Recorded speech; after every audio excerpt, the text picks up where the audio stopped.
works out is incredible. But again, I'm Jacquise from Detroit, and I'm here to share my story. Let's see, where should I begin? I'll begin from the beginning. You said I got 20 minutes. Okay, I had my first drink when I was 12. It was St. Ives beer, a malt liquor, and I have four brothers, four older brothers. And I think at the time they probably thought it was funny, like your kid's sister is drinking beer, and it was like, no big deal. I mean, we hear so many stories of people having drinks earlier, actually earlier than 12. So, I started with a beer, and then that next year, I ended up drinking 2020 Mad Dog and getting drunk off 2020 Mad Dog and ended up pregnant, having my daughter Jasmine. And I would say is the most profound thing about that, not the drinking and not even necessarily getting pregnant, but I didn't even know I was pregnant until the day I gave birth to her. The night before I had Jasmine, I had basketball practice and we had a game and I actually scored 42 points. So if you could imagine being hungover and pregnant and having a baby all in the same day, it was quite an adventure, to say the least. But my mom, you know, she she didn't react like I thought she would have. I mean, she had such a standard of excellence, go to school and do well, and being a teen mom really wasn't on our bingo card. We didn't expect that. But in the hospital after I gave birth, she just extended her hand out to me, and we had a handshake literally. And she's like, you know what? If you do your part, I'm gonna continue to do mine. And she did. So I'm 42 with a 28, soon to be 29-year-old daughter. And after I had Jasmine, April 8th, 1996, I went on to high school. And I drank during high school because I was also a star athlete, former junior Olympic basketball player, Catholic League champion, like all the things you can think of for sports. I did that, and we drank in high school. And I ended up with a full ride to the University of Michigan, go blue, and um, where I studied English and American culture. But as an athlete, again, just another organization or culture of drinkers. And I finished Michigan at 21. And then I went to law school and I graduated law school at 27. I passed the bar the first time. And now I joined a profession of drinkers. Now I'm literally being paid great money to drink and then to get other people to drink, right? So you get funds to drink, and then you got to get these clients. And now not only are you a drinker amongst drinkers, you got to get clients and you take them to drink.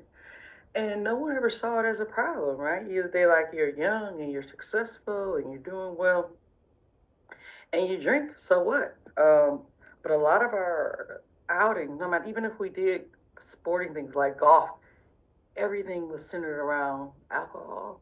And so now it's not the cheap 2020 Mad Dog, right? Or the St. Ives. I mean, you drinking high end uh, alcohol. I remember one opening day, I drank $6,000 worth of liquor drinking with Detroit Lions players. And no one batted an eye on that 6 grand in one day. And that was just my tab. Um, and you just saying it out loud now is almost ridiculous. I mean, it is ridiculous. Not even almost. It's mind blowing. What you think about what you can do with $6,000 in a year, let alone a 24-hour span. And I'm sure I drank the next day after having a $6,000 bill. So anyway, fast forward through the pandemic, which was challenging. I'm a super extrovert. I love people and I love being out. But when you're in a house and you just working remotely, and I'm not an Amazon shopper, so I wasn't shopping and buying stuff on Amazon, and I'm not a do-it-yourselfer, so I wasn't fixing up and buying, renovating a house. And then just to be frank with you, I was like living with my daughter. I didn't even have a house to renovate. A year ago, I didn't even have a bed to sleep in, because I spent the 2 years of the pandemic drinking like a fifth a day. And that's all I really cared about was alcohol and sex, I would say. And then when you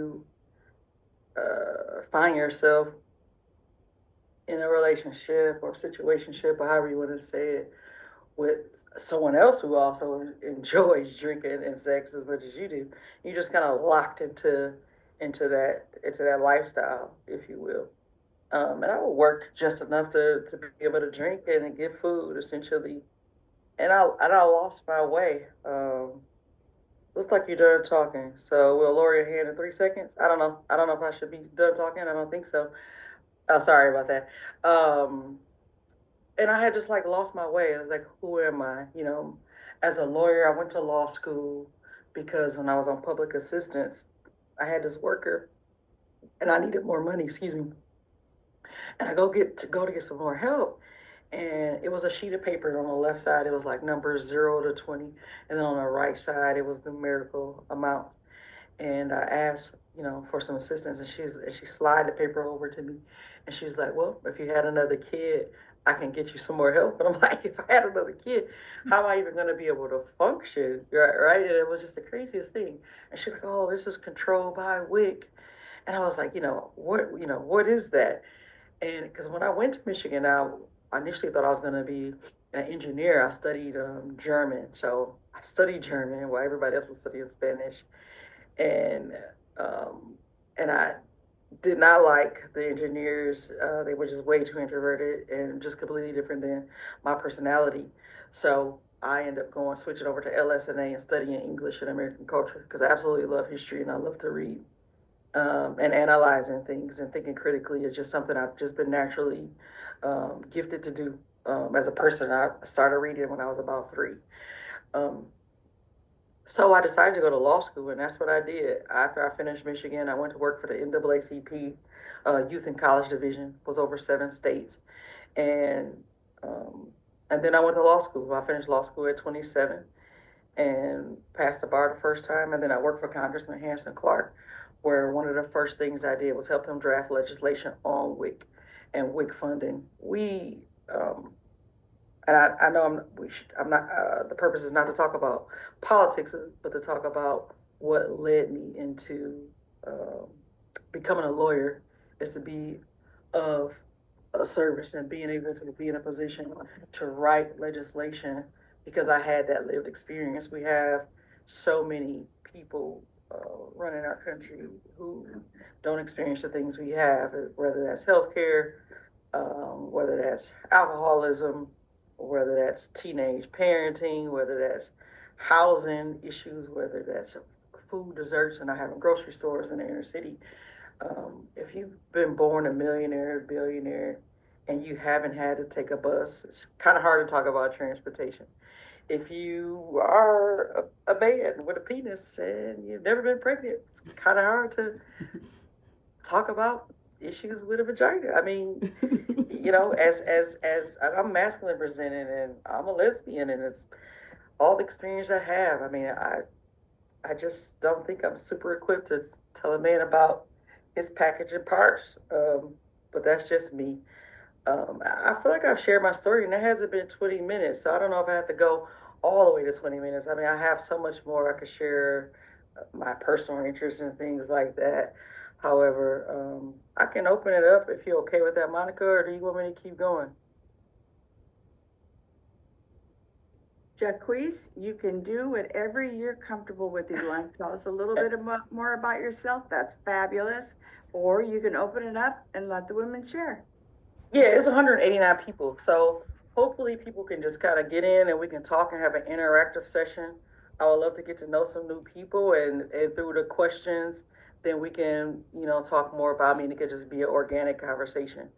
So unless it's just people we just sitting here quiet staring at each other, then I'll let the ladies, not let, I would love if the ladies engage with me and we can just have a raw conversation. No topic is off bars for me. I'm an open book. Okay, thank you so much. And that's great. So I'll go ahead with Adriane. Come on in. What up, though? And hello from Detroit, Michigan. Thank you so much, Jacquise, for taking the time today to actually share your story. I would love for you just to kind of share with us this change. I know your sobriety day being July 6th of 2020, 2024. and me having the pleasure of knowing you in the AA life. How has you just being introduced? Some of the things I heard tonight. Thank you for being so vulnerable and open. It honestly just warms my heart. This program on how we just internationally can all have the same but similar stories, but not even know each other. So I would love for you just to kind of expound on the fact, how has it been on this sobriety journey? Like I said, I know your date July 6, 2024. How do you feel? How did you get there? Like, what made you even start and decide to be sober? Oh yeah, thanks, Adrian. What up, though? I appreciate you for signing in. We see each other, almost 7 days a week. Some weeks we definitely see each other Monday through Friday. Mm-hmm. So it's great to see you again tonight. Thank you for your support. I ended up getting sober because I didn't recognize who I was, and I began to behave in ways that was just blowing my mind. For example, I would drink and then I would like throw up, right? Because I would drink on an empty stomach. I never liked to eat and drink. And then I started vomiting profusely blood, right? So instead, I think the normal person would drink, throw up blood, and was like, oh, I'm gonna go to the doctor or something. No, I was just gonna make another cocktail, right? And then I was blacking out. My mom died, I was blacking out, and fell in a tub. I woke up, not really realizing I was sore. And then I'm like, I was in a shower, not in a shower, excuse me, I was standing brushing my teeth. I was naked. And I look in the mirror and it's like, my whole left side is completely black and blue. And I was like, what the fuck happened to me? I was like, oh shit, I fell in the tub, right? And I think I almost broke my ribs. I mean, so you got all these different stories. Or you mistreating people, you hypersexual, you hurting people. And it's like, that's not who I am. And when I got to the point where I couldn't just have one drink, it's like, oh, let's go out, I'll have a drink. It's like, oh no, I done had 5 Long Islands. Most people can't even get past one Long Island. I can definitely, yeah, I don't even want to think about that now. But then when I was drinking, actively drinking, I could definitely throw back 3 Long Islands. I could have some shots. I could probably do a 6 pack of beer. And, and this is in one sitting. We're not talking about a weekend. This is like one sitting of drinking. So yeah, I came in July 6th because my sobriety date though is February 17th. So this Friday it'll be 11 months for me. And I just I just prayed to God, like, God, please come and help me, because I'm so used to saving and helping other people, and I couldn't do it myself. So I literally just begged God to take the desire and taste out of my mouth. And Super Bowl weekend, He did. I just woke up and it was just like, I'm not drinking. And then like a week went by, and my stomach started like healing. I got some Prilosec and got some medication. And then I started having the desire to eat. And I was like, oh, that's different. I don't really be hungry. And then my sleep began to start to regulate, and things just began to shift, because I really wasn't like in a catatonic state, like just on the couch. And I had someone recognize that I was in a really dark place, and she's like, yeah, something's not right. She was working over in London on uh, on a set of Wicked, and she's like, come hang out in London. I think people around me who was close was like, yeah, you teetered in a dark place, and I don't know if you can come back from it. And I wasn't really sure either, but it was a question that my therapist had asked me. I've been in therapy actively now for a year, as of January 3rd. She's like, parents, they'll do anything for their kids. They'll take a bullet, they'll die for the kids. And she asked me, she said, but are you willing to live for Jasmine? Mm. And I was just stumped by that question, Wow. because I hadn't thought about that. Like, damn. I didn't want to kill myself, but I was really having thoughts like, you know what, if I didn't wake up tomorrow, I'll be all right with that.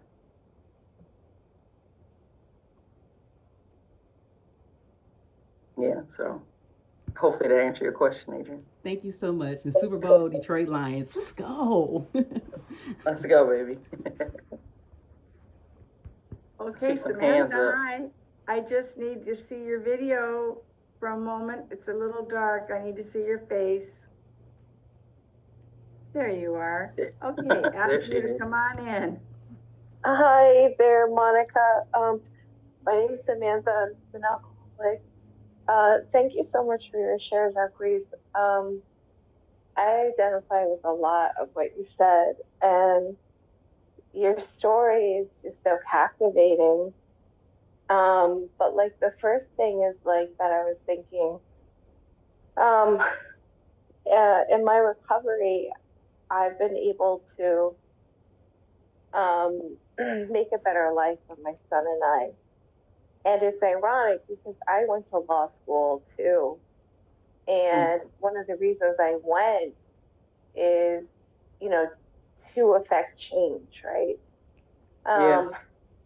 And I'm on, TANF, food stamps, all of that right now. And I feel like the drinking and the drugs took me off my path in a really big way. Um, and now I've been humbled where I'm relying on this public assistance. And one day at a time rebuilding our life. Yeah.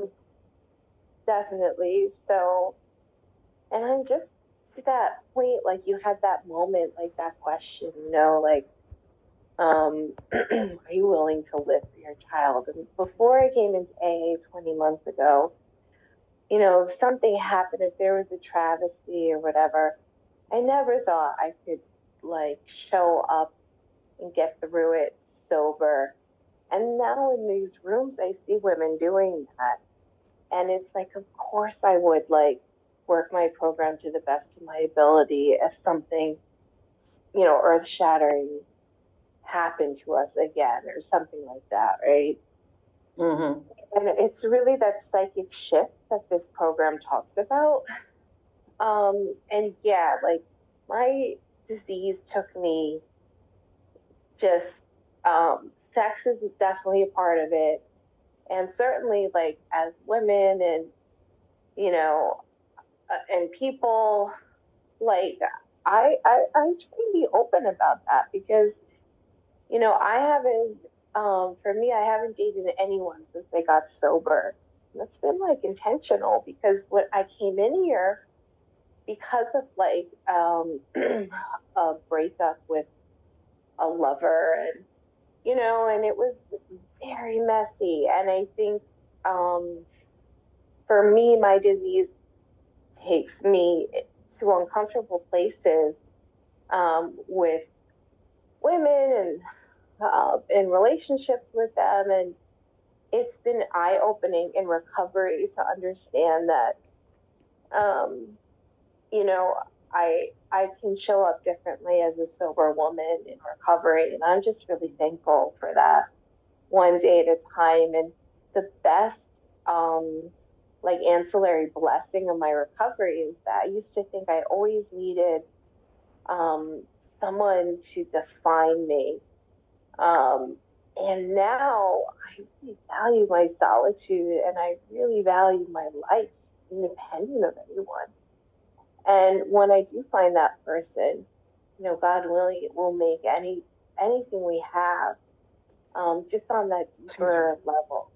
So thanks so much for your share, and I hope we hear more from you. Thank you. Thank you, Samantha. You know what? I had to ask myself, like, am I more addicted to sex or alcohol? And women, as beautiful creatures, we are amazing creatures, and I am also abstinent too by choice. And oh, because I really wanted to focus and go within. Right? We drink to mask and not to feel things, and we have sex to feel all the things and not deal with reality. I mean, you could both use sex and drinking to do that same thing. And I really just wanted to get to know who is Jacquise, the woman with no alcohol, with no pleasure intimately, because I feel like I was abusing it. Um, and then I would do things like get in situations like, yeah, I don't want to be with you in a relationship. I'm not ready for that. But then it causes people emotions to get involved. And because I said, "Oh, we're not together," even though we acting like we're together, people ended up hurt, right? And I'm not a person who hurt people not intentionally, and I just know that I'm unable to engage sexually and and not hurt anyone. So I want to spend this year, excuse me, healing, getting sober, discovering who I am, because literally I've been drinking since 12 and I'm 42. My entire adult life has been numb. So having balance on my feelings and having self control and discipline, I had to actually learn, and this might be funny. It's a such thing as non-sexual cuddling. If we got into bed and you like scooted back, I thought that was like go time. It's like, oh no, I don't want you to do. I just want you to hold me. Seriously, that's the thing. So it's like learning self-control, and when you have alcohol in your system all the time and you just want what you want, right? These steps and working the program has shown me sometimes I could be selfish, and not because I'm like some type of predator or weirdo. It's just like I had these sexual desires that I just wanted to act out when I wanted to, and I've just learned that that's just not okay to do. So you're not alone, Samantha. I would say my life, and I want to encourage you, do your 90 and 90 if you haven't. My life has changed so much from not having a house to having a house. I didn't have a bed, and now I have a bed. Adriane Foundation has done that. I had no job for 4 years, um, just a year ago, and I got 3 pay increases. I'm getting ready to launch a new company. When I tell you the miracles have been so abound since being in AA, anybody if God can take me from the hell that I was in and turn my life around in less than a year, he certainly can do it for you. Thank you so much, Jacquise. Okay, Militia, come on in.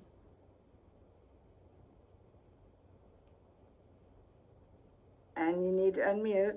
I thought I did. Try again. Yeah. Got it. Thank you, Miss Monica. Hey, family, it's Melisha, alcoholic. Jacquise, thank you for your ESH today. I really appreciate it. I wanted to come in and just let you know, me too. Me too. I'm from Ohio, so you know I'm a big Ohio State fan. Oh, that's terrible. Hey, Monica, can you mute her back, please? Actually, can you mute her for me? I gotta finish this. So, my sobriety date is July 5th, 2022, and I could relate to so much of your story because growing up, I had brothers. I was the youngest. My dad and my brothers were always around. We played sports, and that's what kept us busy, kept us out of trouble. However, we did stuff behind our parents' back, and that's how, I was able to start drinking. My first drink was given to me by my father at 9 years old.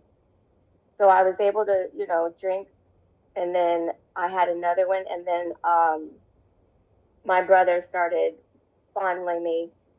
I started getting upset with that, high anxiety, rebelling against men. My 14-year-old experience, I was raped. And so after that, I just was at a point where I didn't want to be with boys, but I had to drink in order to be, and I became very hypersexual because I was like this attitude, if my dad and brothers can do it, so can I, kind of thing. I was a tomboy when I grew up, and I just had this little man ego because I'm really short, and it didn't serve me.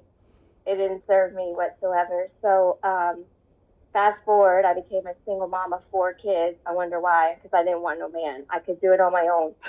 And I pretty much said I could do bad on my own, even though my picker was broke. I didn't want them back. When they wanted to come back, I'm like, nope. I just refused because I just always had that chip on my shoulder. And I was traumatized. And I raised my kids with that same trauma brain and alcoholic memory. And as far as I knew, I was trying to teach my girls, especially I have 3 girls and 1 boy, to, really just pay attention And my kids used to get mad at me how much I shared and preached at them. And then later on, my daughter stopped talking to me through college. Um, I had a car accident. You know, she came home for the family. I'm in Arizona now. I've been here 19 years. And she said, I came home for them, not you. You know, a lot of resentment both ways. And I made my amends to her, my father, my mother, and my other kids. Fast forward, now I'm 2.5 years sober. I've done AA every day. And my daughter on the 4th this year forgave me and allowed me to video my grandkids. And I was able to, you know, talk to them, play with them. They've never seen me drunk. I have other grandkids that are out of state, but it's just really good to come in the program after such a traumatic life. But I say all that to say I still struggle with emotional sobriety because I still have that alcoholic brain that wants to take over and snap back and stick up for myself. And, you know, especially my boyfriend, I've been with him 5.5 years. Well, I came into sobriety with him and then he went back out, you know. So it's really hard. He lives in another state. And so it makes it easier to sit by myself, but I get lonely and I don't want to sit here. It's easier to sit here by myself and have him acting a clown over there than it is for him to live here and be acting a clown drinking. Whereas I have healthy boundaries now because I am codependent. I found out. I didn't even know what that was. I thought, oh, does that mean that I rely on others? Okay, well, but there's so much more to it, you know, that I'm learning in the rooms of CODA. So it's a lot of internal healing I still have yet to do. I do outside meetings, I do outside help, you know, all of that stuff, because I'm 48 and I'm still struggling.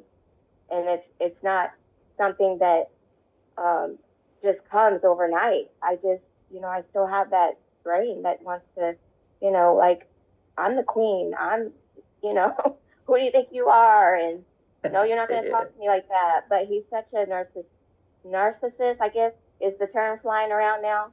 I don't know what he is. I know he needs help. And so we both are working on some things. But yeah, thanks for coming in. It just kind of reminded me of my lashing out and hurting people, but how some of those relationships can be repaired in sobriety, and to keep working on it one day at a time and work my steps, and give it to God and give him all the glory, because I wouldn't be here alive today after that car accident if it wasn't for him. So thanks for coming in and sharing with us. Hope to see you around. Absolutely. Thank you for sharing, and I'm glad that you're still here. And it's a purpose for your life, you know, and you may discover, like I discovered, being with your man for 5 years. I was with the same person for the 2 years, and it was just such a music was a connection for us, you know, the love of music, and then it was the love of alcohol, and we just kind of realized that. Um, our existing together with alcohol just wasn't going to work, and then you know we didn't speak for 7 months, and then when I got to step 9, and you know she was on a list for me to reach out to make amends, I wasn't sure if she would even take my call, and she did, and I'm grateful. You know, I had a chance to not just say I'm sorry, but really hopefully show that I recognize my role in the hurt. One of the biggest things, let me see, one of the hardest things, and then I find it's just profound from step 10. I'm just want to read this. This is page 90 from the 12 and 12. It is a spiritual axiom that every time we are disturbed, no matter what the cause, there is something wrong with us. If somebody hurts us and we are sore, we are in the wrong also. But are there no exceptions to this rule? What about justifiable anger? If somebody cheats us, aren't we entitled to be mad? Can't we properly angry with self-righteous folks? For us of AA, these are dangerous exceptions. We have found that justified anger ought to be left to those better qualified to handle it. It is mind-blowing to think that every time I'm mad at somebody else, it's something wrong with you. that just removes the ability really to even get angry at somebody because it's so much inner work being done. Like, you piss me off, then it's like, well, what did I do? And I'm like constantly stepping back to the point where it's just like it's different. So I want to also encourage you. I'm reading this. It's called I don't know if you can see it. Adult Children of Emotionally Immature Parents.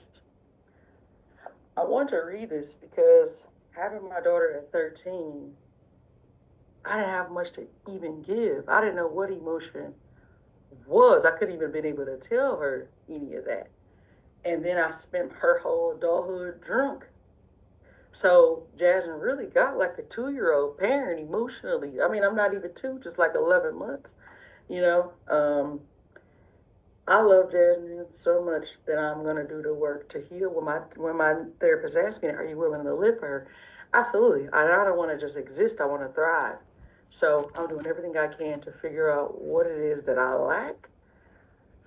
Go out and find that with a haunter's heart, and then give her the parent that she deserves, and give that to the world. That's the plan. So, I'm not gonna sit here and tell you leave your man, fuck him. You gonna know what you need to do, right? You know what's healthy and not healthy, and you're gonna arrive at that at your own pace. But what I will say is that your children probably need the best version that they can get of you, and you need that, and the world needs it. So, I'm here, and I appreciate you for sharing. Thank you. Okay, Susan, come on in.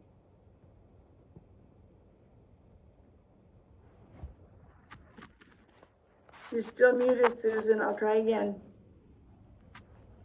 Is that better? Mm-hmm. Okay. I'm Susan. I'm an alcoholic. Hey, Susan. Hi. I was so fascinated. I'm sitting here trying to crochet and listen, and I had to keep looking up because your story is brilliant. I mean, to come in and talk about all of that is just, and to be so honest and just put yourself out there. It's an amazing thing, and I know it can be difficult to do, especially in the beginning. I'm just so proud of you. I wanted to say I'm proud of you. Wow. Thank my you. kids didn't see me draw a sober breath. I raised 4 kids from 16 till the last one was out of the house. And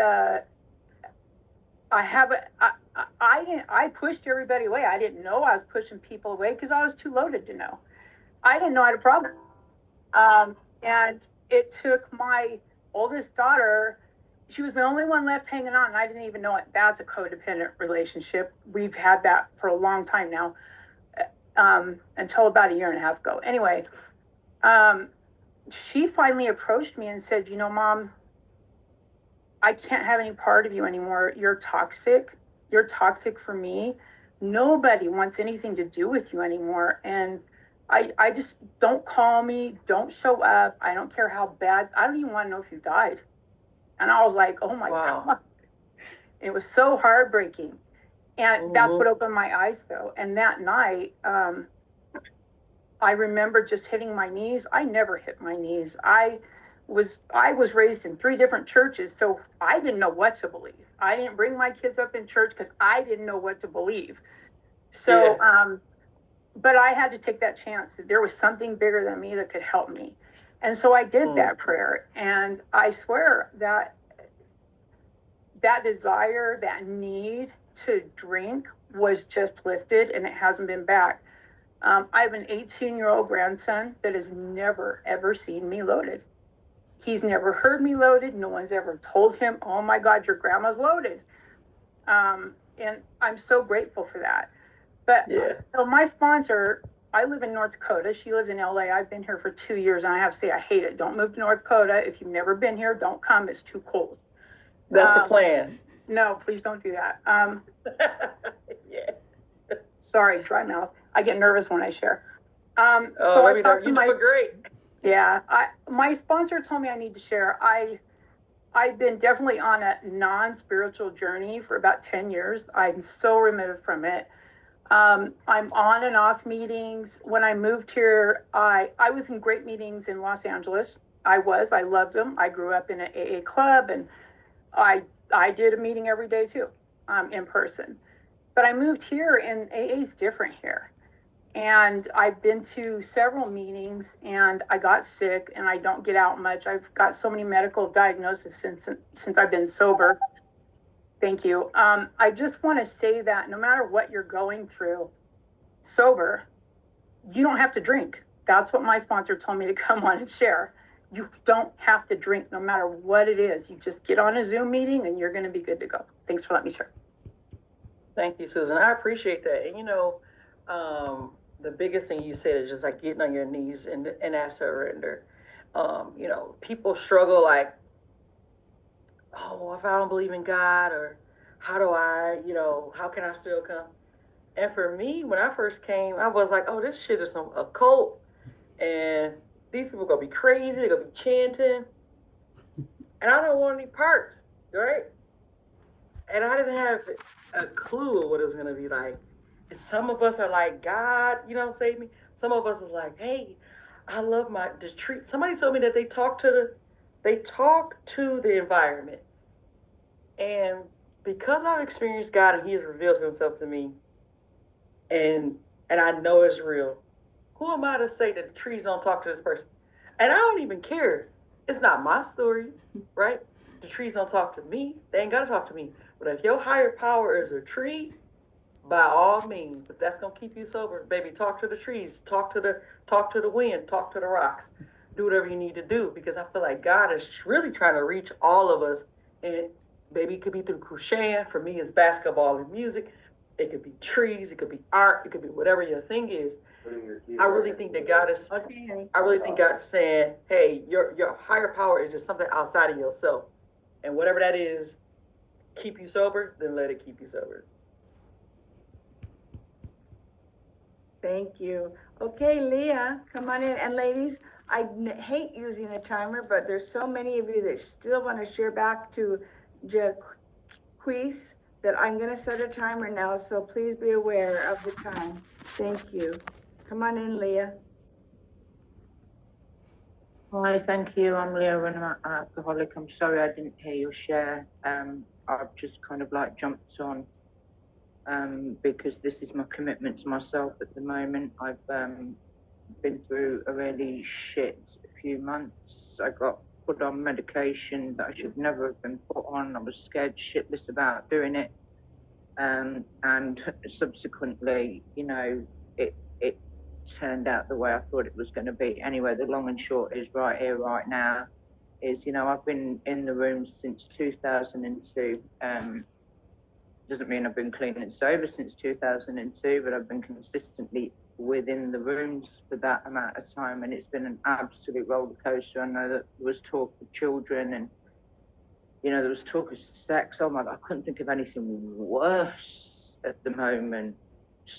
Well, in general, I'm mid-50s, post-menopause. Like, no, all I want right here, right now, is to get my body back together again. Because here's the thing, we talk about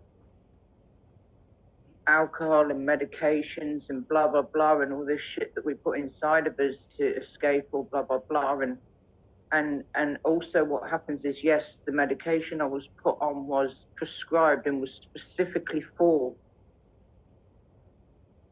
something that I've been diagnosed with, but I then played doctor afterwards, trying to, because I live in Indonesia and we have very limited resources here, trying to, cope with the massive anxieties and crashes that were happening. The long and short is when you try to do that as you're getting older, forget everything else. Your organs ain't having it. Your organs are fucked, mate, at this age. So it's not just, the behaviors that we do.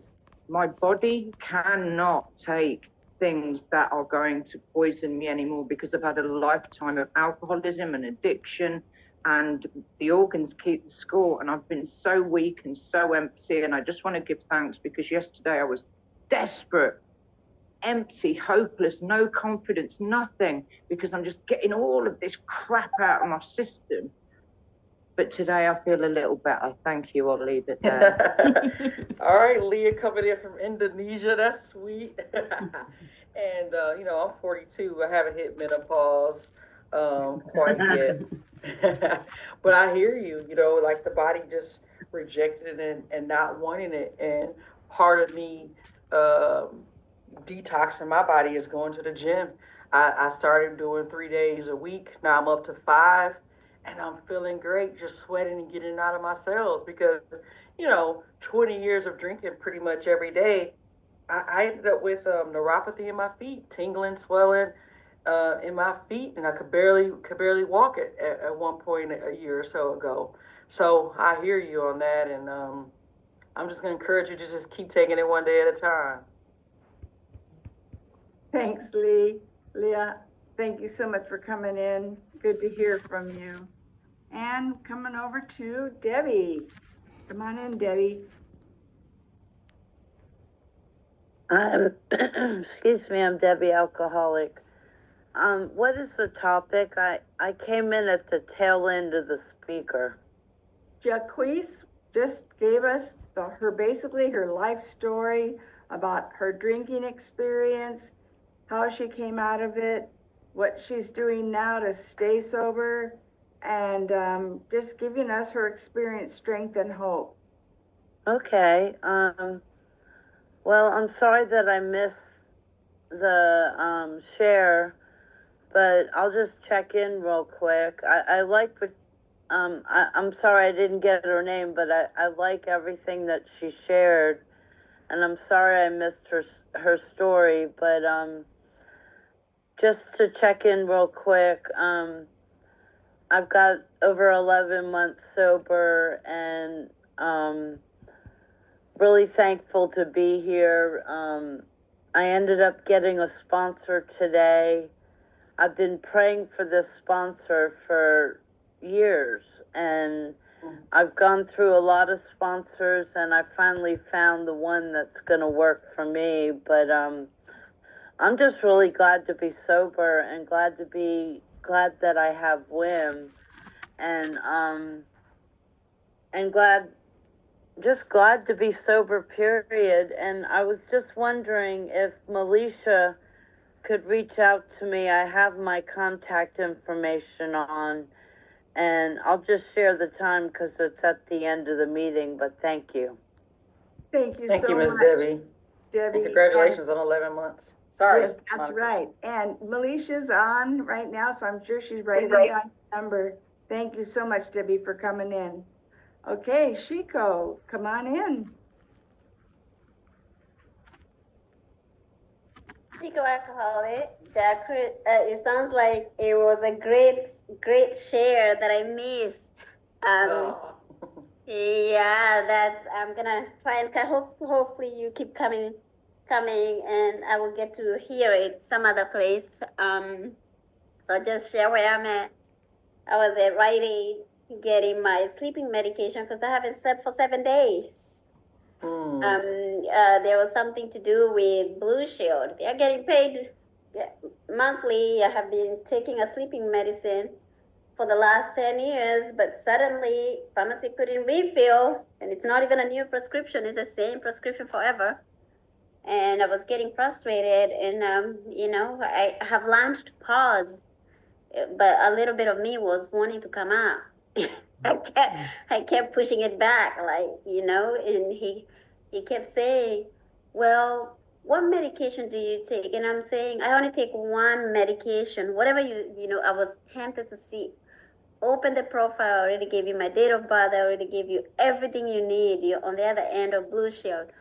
And then Blue Shield is like, have Rite Aid call me. Rite Aid is like, have Blue Shield call me. So I eventually called Blue Shield and went to Rite Aid. And I said, here, you guys talk to each other, And that's but I did it calm, collected, professional. It took a lot out of me. I couldn't wait to get home and get in a freaking meeting because I was like, these suckers are gonna call the cops on me, and I'm just trying to get my sleeping medication. I'm an alcoholic. I cannot go without sleep that long, And anyways, I'm just happy to hop in here and get to meet you from Detroit, and I can't wait to hear your story. That's all. That's what's up, Chico. Thank you for coming in. You know what? You right. You better sleep. You don't want sleep induced. You start hallucinating and hearing shit and seeing shit and end up hospitalized. I could tell you that story too. We don't have enough time for me to tell you that, but I ended up in a bar one time and someone put something in my drink, and then I end up in a psych ward as a result of that. And you don't sleep, yeah, you'll start having hallucinations, and it's really scary. So I pray you get some sleep, do some meditation. If you can't get your medication, maybe go for a run yourself until you just got to collapse and go to bed. But whatever you do, don't pick up nothing to drink. Thank you. Okay, ladies, I'm afraid we're getting close to being out of time, so Terry is probably going to be our last share. So Sammy and Victoria, don't go away. There will be another meeting at the top of the hour with another host. It's going to be, I happen to know who it is. It's going to be a great meeting, so please stick around for that.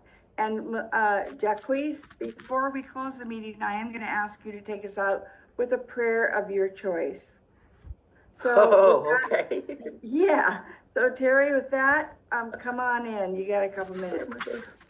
Okay, thank you, Monica, for your wonderful service, and I'm glad you're in Mexico. Mi paisana. I'm Terry, alcoholic. I am so grateful to be at this meeting. I'm looking for Shar. She's celebrating 44 years, and I'm floating in the Pacific, so I have no idea what time it is, but I think she said that she was celebrating tonight. So happy 44 years of AA. This is marvelous. And I'm very happy to be here and sober. Thank you. Terry, stick around because we'll be celebrating her birthday at the next meeting.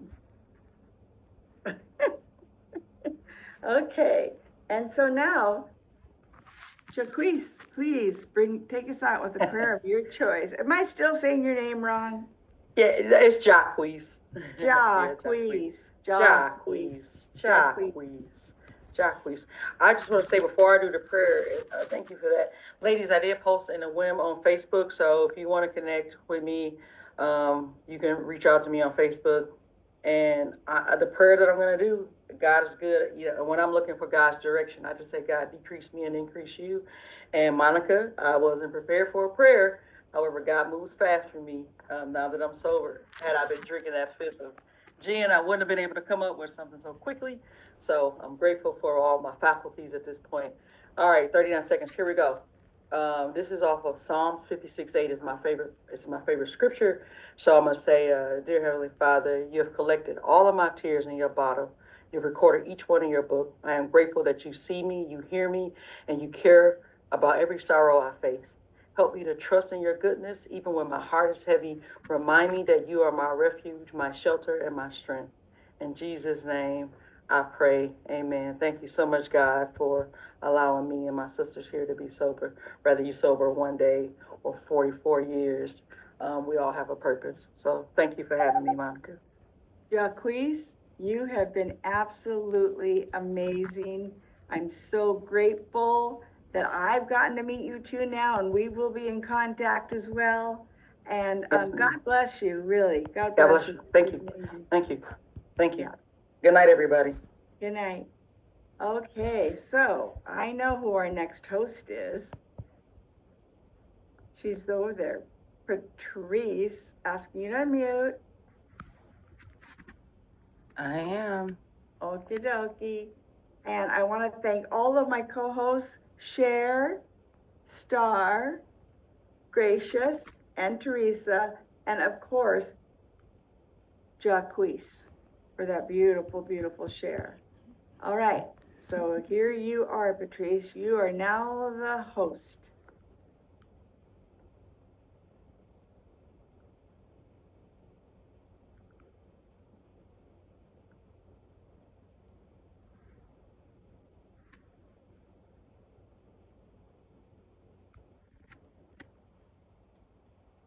There we go.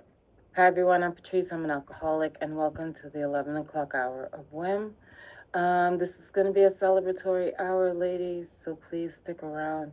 Our beautiful share is celebrating 44 years of continuous sobriety. All right, I just have to get my co-host in place. Terry, did you want to co-host?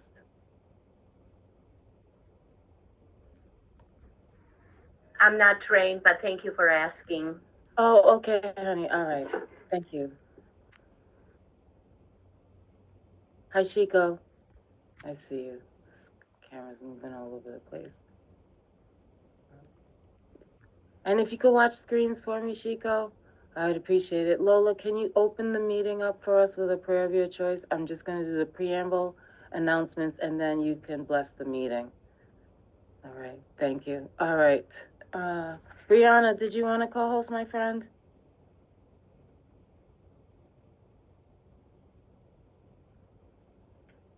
I'd like to read something for you if I can. Read. What do we have to